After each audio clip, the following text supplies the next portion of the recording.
Okay, let's shift gears from price controls to taxes.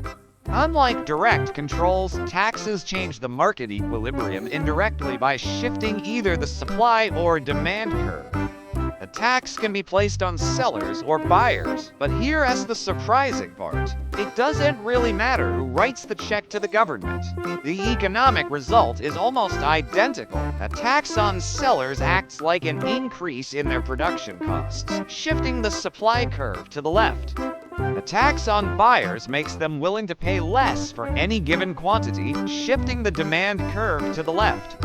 In both cases, a wedge is created between the price buyers pay and the price sellers receive.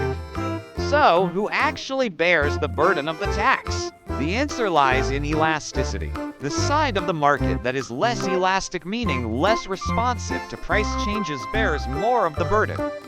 Think about cigarettes. Demand is relatively inelastic because many smokers are addicted. So, when the government taxes cigarettes, sellers can pass most of that tax onto buyers in the form of higher prices. Buyers end up bearing most of the tax burden.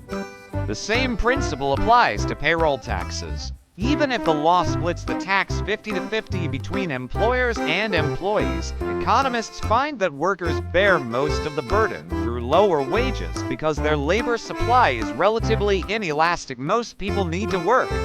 All taxes create what economists call dead weight loss. This represents the lost value from beneficial trades that no longer happen because of the tax. The government gets tax revenue, but the loss to market efficiency is always greater. This loss grows exponentially, with the tax rate doubling. A tax can quadruple the deadweight loss. For example, a luxury tax on yachts in the US in the 1990s was meant to tax the rich.